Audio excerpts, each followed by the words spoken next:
I did a video recently on the #1 best anti-inflammatory food. Today, we're going to talk about the #1 inflammatory food on the planet. So there's a lot of confusion in this area of what causes inflammation. You have the vegans telling you that red meat and other types of animal products cause inflammation.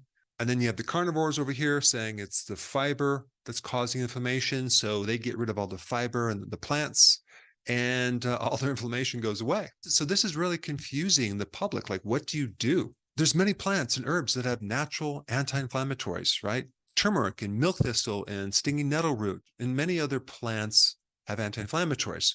But of course, they also have anti-nutrients, right?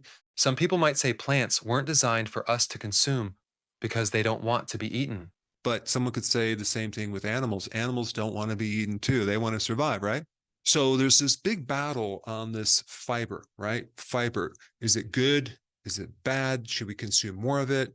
I know personally, for me, when I started getting rid of the grain fibers and start consuming more protein, especially for breakfast, a lot of my inflammation Went away. But I also consume a lot of plants and doesn't create inflammation in my gut. So why is it that some people do well on more meat and maybe other people might do better on plants? Now, I'm going to cover this topic in the relationship to inflammation because you have people that have autoimmune diseases, and nearly all the autoimmune diseases start in your gut. You also have a lot of people who have allergies to milk, nuts, eggs, gluten. Now, there's two really interesting things I want to just mention right off the bat. There are basically two things that we can't digest. Humans cannot digest fiber. Okay, it's non-digestible. We don't have the enzymes to digest fiber. And also, gluten, the protein in grains, is the only protein that we can't digest. And now, what about this fiber, right? Do we have a problem with fiber?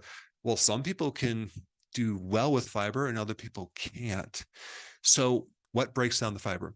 It's your microbes. So if you were just to do some research on your own, just type in Google fiber, gut health, fiber inflammation, gut inflammation, you're going to just find fiber is anti-inflammatory. You're going to find that for so many different research articles will tell you that, but it doesn't really explain when a carnivore cuts out the fiber, man, that they feel better, like their autoimmune diseases clear up, their allergies clear up. So what is going on there? Well, what if you were to type unfermented fiber? Okay, like maybe overloading the gut with so much fiber that you can't digest it, and some of it's unfermented. It's not broken down because the way that microbes deal with fiber is they ferment it. So if you were to type on that, you're going to find something really interesting. You're going to find that unfermented fiber is inflammatory. So that's probably what's happening. And the reason why that's happening is there's some alteration in the gut microbiome. So you just don't have enough of the right microbes to deal with this fiber. If you're like me in practice, you have a lot of experience working with people one-on-one with fiber, without fiber, and the history of maybe when they start developing inflammation. And there's always a time frame in their life that all of a sudden they can't digest this, or all of a sudden they started having inflammation. And so it's really important to do a history on what that person consumed before that, whether they developed an allergy as a child or late in life. For me, I can get away with eating anything until I was in my 20s. So if you start asking questions about someone's past, about what they ate, and what would alter the microbes, you get some really interesting information. We know antibiotics destroy your microbes, right? Like 80% of your microbes, they die off. So people who have had a lot of antibiotics have a lot of gut inflammation. They have more autoimmune, they have more allergies. And also what an infant is fed. Had they had breast milk, which is loaded with probiotics from birth and a lot of other things to build the immune system. So I think a lot of these inflammatory problems start early on as a child. And if we look at what kids eat, it's a lot of ultra processed foods, AKA junk foods. Could this be the source of that? We have salt. We don't have a lot of fiber. We have sugar. We have different forms of sugar. We have different forms of flour. We have different oils. Maybe it's a combination of all these right here, right? And it's so funny that they call it ultra processed food because it doesn't even resemble food. But before I go any further, I want to share something about ultra processed food companies. This is a little short story, but I wanted to tell you a little bit about the tobacco industry. These companies got to a point where there was just too much mounting evidence that proves that smoking is bad for you. In December 1953, the CEOs from 5 tobacco companies met together at a hotel, and they came up with a strategy to counter this. They formed the Tobacco Industry Research Committee to control the science, and they focused on creating doubt. They said as long as doubt and controversy prevailed, the industry could fight off regulations because it is the best means of competing with a body of facts that exist in the general public.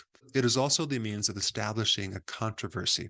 But what's even more interesting, between 1988 and 2001, certain tobacco companies owned Kraft, General Foods, and Nabisco. So apparently a lot of the ultra-processed food companies adopted some of these tactics as well.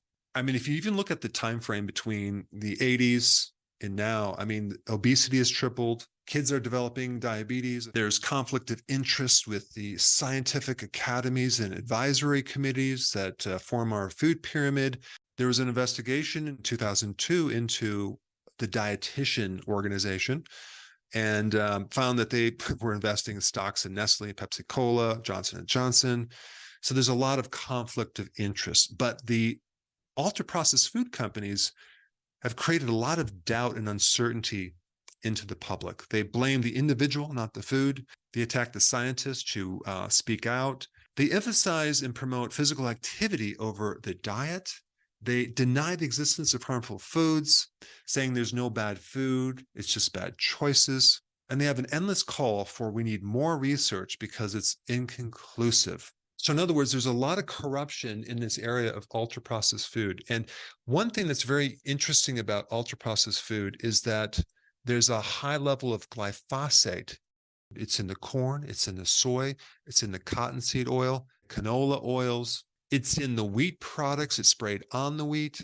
Did you know that glyphosate is also classified and even patented as an antibiotic? Glyphosate inhibits lactobacillus and bifidobacteria, 2 main strains of gut bacteria. And out of all the antibiotics that humans have taken, because the widely promoted and sold glyphosate, this is the main antibiotic that's being put into our food. And very unfortunately, we've been put on an antibiotic without even knowing it. And so out of all the combinations of these ingredients, glyphosate is at the top of the list as far as of what it does to our microbiome. Now, in plants, what it does is it kills bacteria, okay, in the soil, and then it allows the unfriendly bacteria to overgrow and kill the plant.